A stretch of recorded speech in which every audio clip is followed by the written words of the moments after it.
अब ये electoral bond की कहानी को मैं डिटेल में समझाऊंगा, लेकिन उससे पहले थोड़ी सी पृष्ठभूमि बना लेते हैं ताकि इस कहानी में आप इन्वॉल्व हो सकें, इस पूरी कहानी को ढंग से समझ सकें। देखिए, भारत में लोकतंत्र है, और लोकतंत्र है तो भारत के अंदर राजनीतिक पार्टियां राजनीति को लीड करने के लिए हैं। भाई, राजनेता का काम राजनीति करना, टीचर का काम शिक्षण देना है, डॉक्टर का काम चिकित्सा देना है, ऐसे ही सबका अपना अपना काम है। लेकिन बाकी सारे व्यवसाय हैं। व्यवसाय मतलब शिक्षण है तो शिक्षण की भी एक दान दक्षिणा होती है, फीस से लोग पैसा कमाते हैं, डॉक्टर फीस से पैसा कमाता है, लॉयर पैसा कमाता है। राजनीतिक पार्टी कभी भी यह नहीं कहती कि हम जब राजनीति कर रही होंगी तो पैसा कैसे कमाएंगे। पैसा कैसे कमाएंगे से क्या मतलब है? सरकार में घुस गए, सरकार के मंत्री बन गए, सरकारी सुविधाएं मिल गई, सरकारी तनख्वाह मिल गई, वो तो सबको दिखता है। लेकिन कोई राजनीतिक पार्टी चुनाव में खड़ी कैसे रह पाएगी, इसके लिए उन्हें फंडिंग की जरूरत होती है। अब यह फंडिंग क्या होती है, इस बात को थोड़ा ध्यान से समझने का प्रयास कीजिए। जब हम इस चीज को आगे बढ़ाएं तो ऐसे समझिए, आज अगर हम कोई छोटा सा कार्यक्रम भी आयोजित करते हैं, आप और हम, अब इसको थोड़ा तसल्ली से सुनिएगा, इस पूरी कहानी को आप थोड़ा विस्तार से समझने वाले हैं और बहुत तसल्ली से सुनिएगा, तब जाकर के इस कहानी में आनंद आएगा। आनंद के लिए मैं आपसे कहना चाहूंगा कि आप थोड़ा व्यवहारिक रूप में चलिए और समझिए। अगर आप अपने घर पर कोई जगराते का कार्यक्रम रखें या कोई खाने पीने का छोटा पार्टी जैसा कोई कार्यक्रम रखें, उसमें भी 10, 20, 50 हजार रुपए खर्च हो जाते हैं। अगर 100-200 लोगों का खाना रखा है, 500 रुपए थाली के हिसाब से भी खाना रखा है, लाख 50 हजार रुपए खर्च होना कॉमन बात है।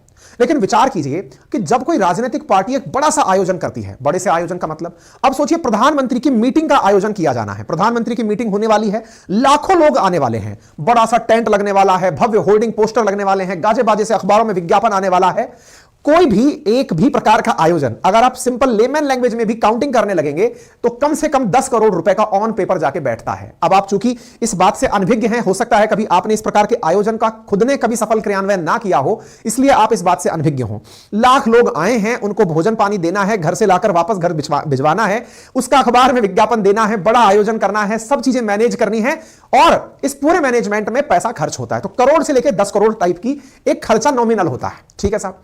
अब प्रधानमंत्री की रैली हो गई भव्य, और हमारे देश में तो यह होता है कि अगर बुलडोजर गड्ढा खोद रहा है तो उसे देखने के लिए भी जनता इकट्ठी हो जाती है। अब राजनेता बड़ा आया है तो भव्य आयोजन होना चाहिए, और भव्य आयोजन होना चाहिए तो जनता जबरदस्त तरीके से आयोजित आयोजन को देखती है। अगर कोई छोटा मोटा बेचारा आकर खड़ा हो गया है और उसके पास में थोड़ा सा मतलब लटका झटका नहीं चल रहा है, इधर उधर लाइट वाइट नहीं जल रही है, बढ़िया म्यूजिक सिस्टम वगैरह नहीं है, तो लोग सोचते हैं नेता कमजोर है। हमारा नजरिया बदल चुका है। इसलिए अब बेचारा दूसरा जो अपोजिशन का नेता है उसकी भी मजबूरी है कि उससे बड़ा उसने ग्राउंड बुक नहीं किया, उससे ज्यादा जनता को नहीं लेके आया, तो उसकी खराबी हो जाएगी। ऐसी स्थिति में हमारे देश में जब भी कोई सत्ता में रहा है तो अपोजिशन, जिसके पास कमाई का कोई साधन नहीं है, उसकी मजबूरी रही है कि वो सत्ता पक्ष के सामने खड़े रहने के लिए पूरी तरह से खर्चा करे और खर्चा करके टिकी रहे। देखिए, 5 साल तक समझ में आता है विपक्ष में रहना, विपक्ष लंबा होता चला जाए 10 साल तक। और अच्छा, इससे पहले चले जाओ कि फिलहाल जब एनडीए का शासन आया 14 से, उससे पहले देखो लंबे समय तक यूपीए का शासन या कांग्रेस का शासन रहा, तो फिर अपोजिशन पार्टीज ने खुद को कैसे अपने आप के सामने स्टैंड किया होगा। यानी कि राजनीति के अंदर खर्चा देना, खर्चा उठाना बड़ा टास्क होता है। आज उदाहरण के लिए जैसे अपने प्रधानमंत्री की मीटिंग की बात करी, आज बात करें अगर राहुल गांधी जी यात्रा पर निकले हुए हैं, भारत जोड़ो यात्रा पर, न्याय यात्रा पर, इनमें पैसा खर्च होता है भाई। गाड़ियां चल रही हैं, बसेस चल रही हैं, रैलियों का आयोजन हो रहा है, कार्यकर्ताओं का मोबिलाइजेशन हो रहा है, कार्यकर्ता कहीं जाकर रुक रहे हैं, भोजन पानी हो रहा है, पैसा खूब अनाप शनाप खर्च होता है। ऐसे ही नहीं आ जाता है। आज अगर आपको लगे कि आपकी सूचनाएं 10 यूट्यूब चैनल्स पर चलने लगे, 50 न्यूज चैनल्स पर चलने लगे, ऐसा नहीं होता है। इतना ब्लैक एंड व्हाइट दुनिया है नहीं। पहले तो यह समझ लीजिए, इन सब में पैसा खर्च होता है। अब सवाल आता है, पैसा खर्च होता है, पैसा इन्हें मिलता नहीं है, तो काम कैसे चलता है, पैसा आता कहां से है? तो अब बेसिक सवाल आता है, पैसा आता होगा लोगों के द्वारा सहायता दिए जाने से, और यहीं पर पिक्चर में एंट्री होती है फंडिंग की। अगर आपने एक मूवी है, मैं नाम भूल रहा हूं, उसके अंदर नाना पाटेकर है, रणवीर कपूर है, वो चुनाव के ऊपर ही है, आरक्षण से पहले बनाई हुई है, मैं नाम भूल रहा हूं, राजनीति करके है, अगर मैं सही हूं तो देखिएगा, है ना। तो उस मूवी के अंदर क्या दिखाया गया है कि चुनाव लड़ने से पहले राजनेता जाकर के बहुत बड़े बड़े उद्योगपतियों से या फिर इन्फ्लुएंशियल लोगों से मिलते हैं कि साहब फंडिंग दीजिए, हम चुनाव लड़ने जा रहे हैं। हमारे देश में राष्ट्रीय आंदोलन से लेकर आज तक की राजनीति में बड़े उद्योगपतियों के द्वारा अपने स्तर पर सहायता राजनीतिक पार्टियों को चंदे के रूप में दी जाती रही है। यह कोई नया हिसाब नहीं था। चंदे के रूप में अगर हम अपने पुराने राष्ट्रीय आंदोलन को भी याद करें तो उस समय भी बजाज साहब जो थे वो फंडिंग देने वाले व्यक्ति हुआ करते थे। बड़े बड़े राजनेता जिनको भामाशाह कहकर संबोधित किया जाता था कि भामाशाह ने फंडिंग दी है। अब ये जो फंडिंग का काम था ये कई बार तो सही मायने में दी गई कि भाई राजनीतिक पार्टी को फंडिंग दी जा रही है, लेकिन अब जो सत्ता में है उसके पास तो फंडिंग ऑटोमेटिकली ज्यादा आएगी, और जो अपोजिशन में है जिसके पास में काम का कोई मतलब नहीं है, वो पता नहीं सरकार में आएगा कि नहीं आएगा, उसको देने वाला भी अपने हितों की रखवाली के लिए कम पैसे देने की चेष्टा करता है। फिल्मों में इस चीज को पिक्चराइज भी काफी बार किया गया है। फंडिंग चलती आ रही थी और फंडिंग में भारत में एक नया खेला चल रहा था और वो खेला था कि राजनीतिक पार्टियों को बड़े बड़े इंडस्ट्रीज अपनी ब्लैक मनी देकर के अपने हितों की सुरक्षा कर रही थी। तत्कालीन वित्त मंत्री अरुण जेटली जी के द्वारा भारतीय राजनीति में एक इलेक्टोरल बॉन्ड का सिस्टम लाया गया। इलेक्टोरल बॉन्ड का सिस्टम यह था कि पार्टी को पैसा देना है लेकिन काला धन नहीं देना है। अच्छा, अब ये काला धन क्या होता है? काला धन होता है अनअकाउंटेड मनी, यानी जो बैंक के माध्यम से नहीं पहुंचा है वो सारा काला धन है। आप कहेंगे बैंक को क्या ये अधिकार है क्या कि वो अटेस्टेड करके ये बता पाए कि अब ये सफेद धन हो गया है? काले धन का मतलब है जिसके ऊपर टैक्स लायबिलिटी क्रिएट ना की जा सके, तो टैक्सेशन से जिसे बाहर रख दिया जाए वो काला धन है। काले धन के माध्यम से राजनीतिक पार्टी, बड़े बड़े कॉन्ट्रैक्टर्स और काफी प्रभावशाली लोग राजनीतिक पार्टियों को चंदा देते चले आ रहे थे। अरुण जेटली जी जब वित्त मंत्री हुआ करते थे, स्वर्गीय अरुण जेटली जी, तो उन्होंने अपने स्तर पर एक प्रथा जारी की जिसका नाम था इलेक्टोरल बॉन्ड। और उसमें यह कहा गया कि अगर आपको राजनीतिक चंदा देना ही है तो फिर इस तरह से मत दीजिए, जब तक मतलब किस तरह से मत दीजिए कि आइए बैकडोर से पैसा देकर के राजनीतिक पार्टी को चंदा देकर चले गए, नहीं, इस चंदे को भी दीजिए तो प्रॉपर प्रक्रिया से देने आइए। प्रक्रिया क्या है? प्रक्रिया यह है कि आप आइए, एक सरकारी बैंक आपके सामने खड़ी है जिसका नाम एसबीआई है, देश की 29 शाखाएं हैं, वहां जाकर जाइए और अपना चंदा दीजिए। 29 शाखाओं में जाकर चंदा दो। चंदा देकर के, चंदा देना कैसे है? आप गए बैंक में पैसा जमा कराए, वहां से आपको एक रसीद मिली, चंदा दिया आपने 1000 से लेकर 1 करोड़ के बीच में, आपको वहां से रसीद मिली। अब आपकी मर्जी है, उस रसीद को जाकर आप बीजेपी को देना चाहते हैं, कांग्रेस को देना चाहते हैं, टीडीपी को देना, जिस भी पार्टी को देना चाहें आप जाकर उस रसीद को दे आइए। वो पार्टी 15 दिन में जाकर बैंक से उस पैसे को कैश करा लाएगी। ये जो रसीद थी ना, इसी को बॉन्ड कहा गया और ये बॉन्ड कहलाया इलेक्टोरल बॉन्ड। लेकिन इसमें खेला हो गया। खेला क्या हो गया? अब जब आप सत्ता में हो, सत्ता में कौन है? एनडीए। सत्ता में हो तो आपको फंडिंग ऑटोमेटिकली जो भी आदमी देने आएगा वो किस लिए देने आएगा? भाई आपका हितैषी है वो, ताकि आप सरवाइव करें, समझ में आता है। लेकिन यह भी तो समझ में आता है कि कोई आपको फंड देने आ रहा है तो उसके पीछे उसके मन में क्या भाव है। भाई देखिए, आपको आते जाते कोई भी आकर के मिठाई नहीं खिलाता, बुके नहीं देता, अनटिल अनलेस आपके मन में उसके प्रति या तो आदर का भाव हो या फिर यह हो कि उसका आपसे कोई काम पड़ा हो। आदर की बात समझ में आती है, लेकिन कोई करोड़ों रुपया दे रहा है, 1000 करोड़ रुपया टिका दे रहा है, इसका मतलब दाल में कुछ काला है कि अगर आप पैसा दे रहे हो तो बदले में क्या चाहते हो। सुप्रीम कोर्ट में यही बात डिबेट का विषय बनी हुई थी लंबे समय से कि सर यह तो अच्छा है कि राजनीतिक पार्टी को चंदा देने के लिए बैंक का उपयोग किया गया, बहुत बढ़िया, इस पर तालियां हो जाएं, शानदार काम है ये। लेकिन सर अपोजिशन इस बात का है कि जो चंदा दिया गया है, जिस व्यक्ति ने चंदा दिया है, वो बदले में चाहता क्या है, ये कैसे पता चलेगा? नंबर 1। और नंबर 2, जब चंदे की रकम उठाकर देखते हैं तो जो सत्तारूढ़ पार्टी है उनको दिया गया चंदा कुल चंदे का 85% है। इसका मतलब सरकार में जो है उसी को चंदा ज्यादा दिया जा रहा है। अच्छा, इसका रिवर्स भी ट्रू है। अगर इस तरह से देखा जाए कि वर्तमान में केंद्र सरकार को सबसे ज्यादा राजनीतिक चंदा मिला, इसका मतलब यह भी तय है कि जब से यह काम ऑनलाइन होने लगा, जब से यह काम अकाउंटिंग के माध्यम से होने लगा, तब से तो पता चला कि यहां पर केंद्र सरकार को सबसे ज्यादा फंडिंग मिली है। जरा पीछे चलकर देखें, देश की आजादी से लेकर के पिछले 70-75 सालों में तो जिन जिन राजनीतिक दलों का शासन रहा है, निश्चित ही उन्हें भी अपने शासनकाल में राजनीतिक चंदा ज्यादा मिला होगा। यह बिल्कुल वही वाली बात है कि आपने एक सैंपल कलेक्ट किया पिछले 8-10 सालों का, जिसमें यह पता चला कि सत्तारूढ़ पार्टी को ज्यादा चंदा मिल रहा है। यह प्रूवन हो गया है। इसका मतलब यह भी तय है कि पिछले जमानों में जो भी सत्तारूढ़ पार्टी रही है उसे भी ज्यादा चंदा मिला होगा। भाई अगर x = y = z है, दैट मींस x = z है, तो ऐसी स्थिति में अगर आपने x = y प्रूव कर दिया है, y = z प्रूव कर दिया है, तो x ही z है, ये प्रूव करने में दिक्कत नहीं आएगी। यही खेला अब हुआ। खेला क्या हुआ कि यह बात उल्टा जाकर के वहां पर भी लैंड कर रही है कि अगर अब सत्तारूढ़ पार्टी को चुनावी बॉन्ड मिल रहा है, पैसा मिल रहा है, तो जब जब सरकार में जो रहा है उसको राजनीतिक पार्टियों के द्वारा, उसको प्राइवेट कंपनियों के द्वारा फंडिंग दी गई है। अब बेचारी सुप्रीम कोर्ट इस विषय में फंस गई। सुप्रीम कोर्ट ने कहा कि चाहते क्या हो ये बताओ। बोले सर हम ये चाहते हैं कि पब्लिक के सामने ये उजागर हो कि ये चंदा देने वाला व्यक्ति कौन है। बोले क्यों जानना चाहते हो इस बात को? बोले सर हम इसलिए जानना चाहते हैं क्योंकि हमारे देश में सूचना का अधिकार मूल अधिकार है, article 19 clause 1 sub clause A के तहत आता है। इसलिए हम याचिकाकर्ता बनकर यह जानना चाहते हैं कि इन्होंने जो ये पारदर्शी सिस्टम बनाया है जिसमें ये लोग नहीं बताते कि चंदा किसने दिया, सर उसके बारे में पता करना है। बोले पता करना है, सुप्रीम कोर्ट ने कहा। तो बोले क्या मसला है? सरकार को बुला के पूछा गया कि साहब आप ये इलेक्टोरल बॉन्ड लाए क्यों थे? सरकार ने कहा सर हम लाए इसलिए थे क्योंकि नंबर 1 का पैसा अंदर आए, ब्लैक मनी ना आए। बोले वेरी गुड। अब जानकारी देना क्यों नहीं चाहते? बोले सर हम इसलिए नहीं देना चाहते क्योंकि हम किसी व्यक्ति की निजता का सामने खुलासा नहीं करना चाहते, प्राइवेसी का हम खनन नहीं करना चाहते। बोले कैसी प्राइवेसी? बोले सर आप ही बताओ, अगर किसी एक्स व्यक्ति को यह पता चल जाए कि मेरे बारे में वाई नामक पार्टी को पता चल जाएगा कि मैंने फंडिंग इसको दी है, तो क्या इनके बीच में दुश्मनी पैदा नहीं हो जाएगी?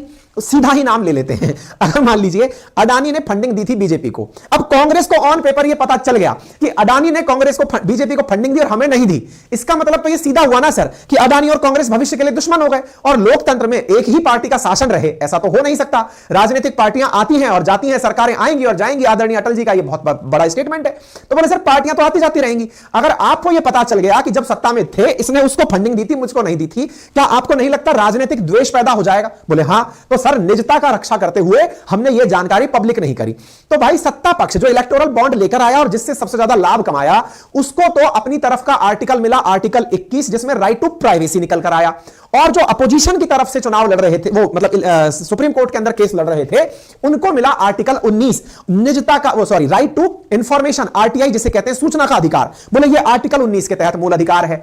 अब भैया दो मूल अधिकार आपस में लड़ रहे हैं। आपने और हमने तो बस इतना ही ज्ञान प्राप्त किया है अभी तक कि भाई अगर मूल अधिकार किसी के बाधित हो तो वह सुप्रीम कोर्ट जाकर अपने मूल अधिकारों की रक्षा के लिए आर्टिकल 32 के तहत सुरक्षा मांग सकता है। सुप्रीम कोर्ट के पास दोनों पक्ष के लोग खड़े हो गए जाकर के। सुप्रीम कोर्ट ने कहा बताइए क्या हो गया? बोले महाराज बात यह है, ये कहते हैं आर्टिकल 19 के तहत इनको पता होना चाहिए कि क्या सच है, और ये कहते हैं कि आर्टिकल 21 के तहत ये नहीं बताएंगे कि क्या सच है। दोनों लोग अपनी जगह टिके हुए हैं। तो फिर सुप्रीम कोर्ट ने पूछा याचिकाकर्ता से, अरे तुम क्या चाहते हो? बोले मैं चाहता हूं आर्टिकल 14 का पालन हो। बोले क्या है? बोले इक्वालिटी बिफोर लॉ हो, सबके लिए जो हो वो समान हो। सूचना गोपनीय है तो सबके लिए है, सूचना सार्वजनिक है तो सबके लिए है। तो बोले यार गोपनीय तो अपोजिशन के लिए भी है। बोले नहीं सर, इन लोगों ने बॉन्ड जो है ना, वो बॉन्ड एसबीआई से जारी करवाया है। एसबीआई सरकारी बैंक है, यानी जो व्यक्ति बॉन्ड लेने आ रहा है उसका केवाईसी बैंक ने करवाया हुआ है। तो बैंक के माध्यम से केंद्र सरकार को तो पता है कि इस व्यक्ति ने बॉन्ड खरीदा है, और अगर हमको नहीं दिया है तो अपोजिशन को दिया है। तो इसका मतलब ये राइटफुली सारी जानकारी बॉन्ड देने वाले व्यक्ति के बारे में जानते हैं सर, लेकिन इनको कौन दिया वो हम नहीं जानते सर। ये कौन बोला? अपोजिशन वाले बोले। खेला समझ में आ रहा है? बड़ा इंटरेस्टिंग खेला हो रहा है, ध्यान से समझिएगा। खेला क्या हो रहा है? आर्टिकल 19 वर्सेस 21 की लड़ाई चल रही है। अपोजिशन की तरफ बैठे हुए लोग कह रहे हैं सर हम जानना चाहते हैं कि ये पैसा किसको दिया गया। सरकार कह रही है हम नहीं बताएंगे किसको दिया गया। बोले क्यों नहीं बताओगे? बोले नहीं, प्राइवेसी की रक्षा करना आर्टिकल 21 है। बोले हमको सूचना का अधिकार है, आर्टिकल 19 है। सुप्रीम कोर्ट कह रही तुम आर्टिकल 19 वालों जानना क्यों चाहते? बोले सर खेला समझो, एसबीआई से बॉन्ड बिकते हैं, 29 ब्रांचें देश में जो बॉन्ड बेचती हैं, साल में 4 बार बेचती हैं। 4 बार बॉन्ड बेच करके ये लोग चले जाते हैं। अब जब ये बॉन्ड बेचकर चले जाते हैं, व्यक्ति बॉन्ड खरीदता है, जाकर राजनीतिक पार्टी को देकर आ जाता है। अब सर उस व्यक्ति ने, मतलब प्रक्रिया समझना थोड़ी सी, ये प्रक्रिया बड़ी इंटरेस्टिंग है। क्या कि अगर मुझे बॉन्ड खरीदना है तो मैं बैंक में जाऊंगा, एसबीआई बेचती है केवल साल में 4 बार।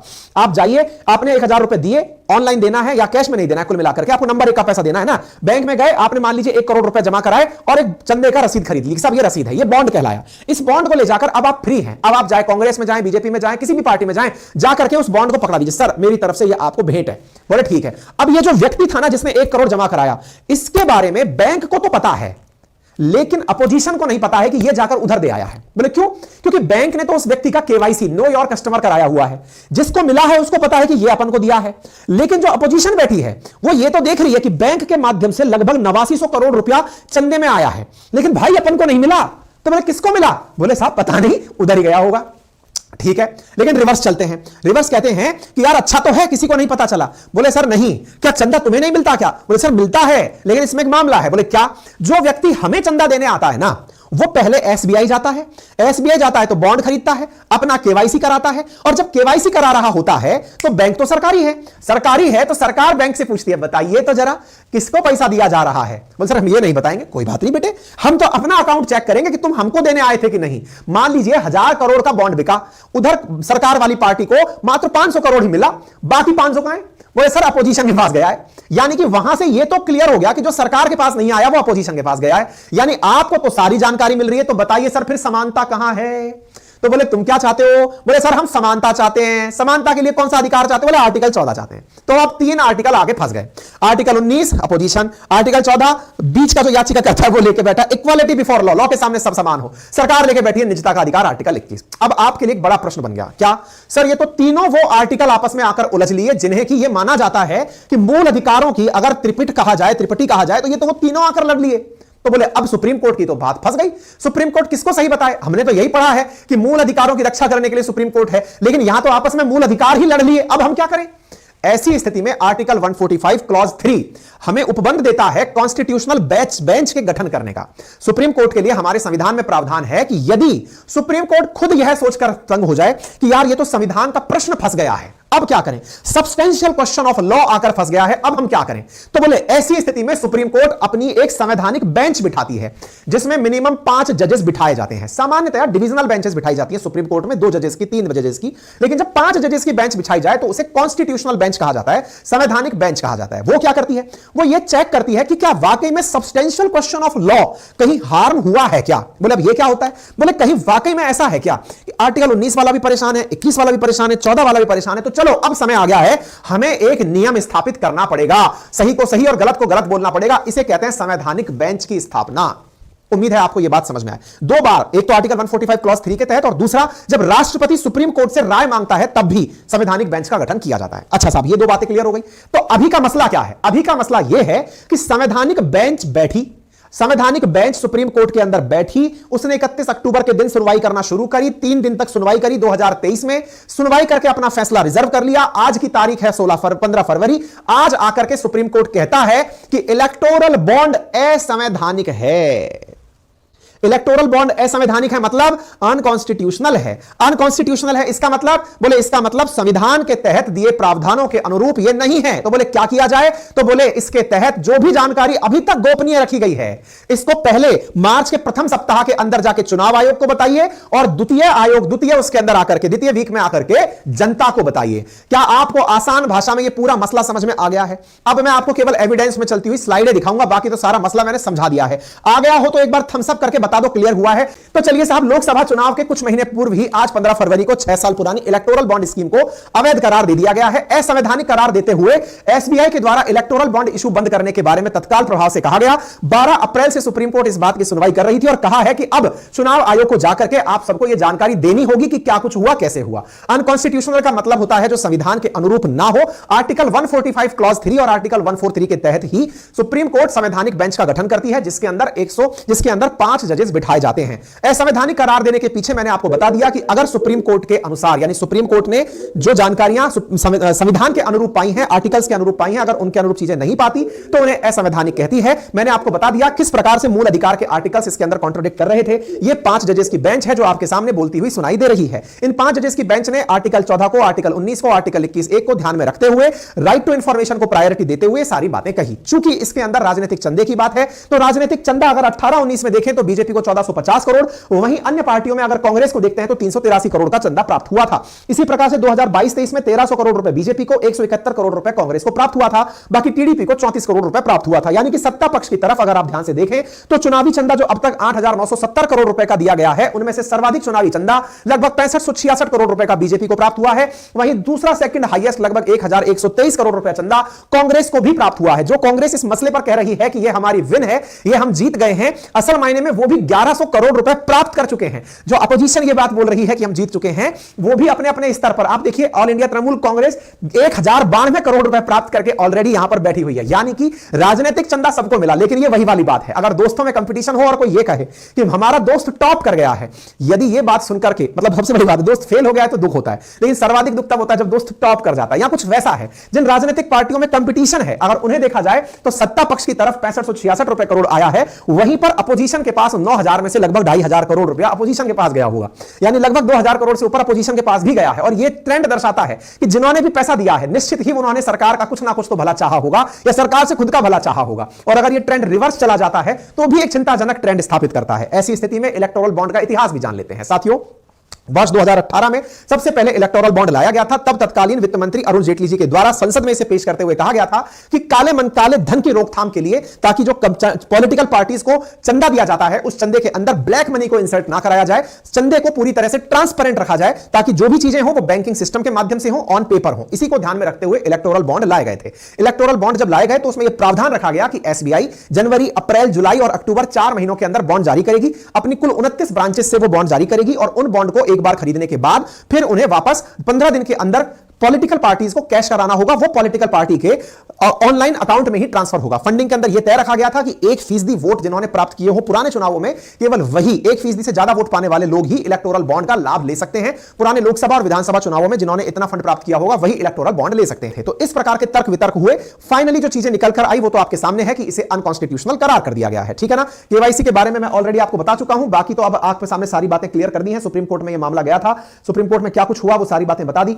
अब तो बाकी बाकी तो केवल न्यूज कटिंग्स हैं, आप पढ़ लेना, मैं डाल दूंगा टेलीग्राम पर हमारा। हां, कांग्रेस इस बात पर बड़ी खुश है। कांग्रेस कह रही है कि इलेक्टोरल बॉन्ड एक विलफुल टूल था जिससे कि एब्सोल्युटली एक्सोनरेटेड किया गया पॉलिटिकल अनाउंसमेंट को, एक तरह से कहा गया ऑर्गेनाइज्ड स्कैम है। लेकिन अब ये स्कैम है या नहीं, ये तो जनता समझती है। कितना है सुप्रीम कोर्ट समझती है, सुप्रीम कोर्ट समझेगी तो बताएगी। राजनीतिक पार्टियों का काम है कि वो अपनी बातें अपने तरीके से रखें और सत्ता पक्ष का काम है कि वो अपनी बातों को अपनी तरह से डिफेंड करें। मल्लिकार्जुन खड़गे जी का बयान आया, कांग्रेस ने कहा भाइयों और बहनों ऐसा होता है ब्लैक मनी कन्वर्जन। कुछ इस प्रकार से इन्होंने अपनी तरफ से ट्वीट्स किए कि ब्लैक मनी इस प्रकार से कन्वर्ट करती है सरकार। ठीक है, सुब्रमण्यम स्वामी जी कह रहे हैं, ये इन दिनों बगावती हो रखे हैं, ये कह रहे हैं कि I think Modi must ask to resign since the electoral bond was his crazy idea and become a big scandal। तो भाई साहब अब ये मोदी जी का इस्तीफा चाहते हैं। चिदंबरम साहब भी जो है अपनी तरफ से बातें लिख रहे हैं और अपोजिशन की तरफ से, मतलब जो भी हैं, जो जिस चीज में जीते हैं, चाहे आम आदमी पार्टी की तरफ से आतिशी जी हो, ये सब इस बात को ये प्रूव कर रहे हैं कि पहले गलत हुआ था, अब सही हो गया। निश्चित ही जब संवैधानिक बेंच कोई फैसला देती है, किसी के लिए सही होता है, किसी के लिए गलत होता है, और जब सही और गलत की बात निकल कर आती है तो निश्चित ही उस पर कोई फायदा पाएगा और कोई नुकसान पाएगा। यहां पर दलीलों में कहा गया था कि इस योजना की वजह से भारतीय और विदेशी कंपनियां असीमित राजनीतिक दान दिए जाने और राजनीतिक दलों को बेतहाशा गुमनाम फंडिंग मिलने के द्वार खुल जाते हैं, जिससे चुनावी भ्रष्टाचार को बड़े पैमाने पर वैध बना दिया गया है। ठीक है, खैर बाकी इस विषय पर मैंने अपनी राय दे दी है, आप अपनी राय, मतलब मैंने तो आपको मुद्दा समझा दिया है, बाकी आप इस विषय पर क्या राय रखते हैं कमेंट बॉक्स में जरूर बताइएगा। साथ ही साथ अगर आप हमारे साथ हमारे सोशल मीडिया हैंडल ट्विटर पर भी जुड़े हुए हैं तो आप वहां पर भी अपनी राय हमें प्रेषित कर सकते हैं।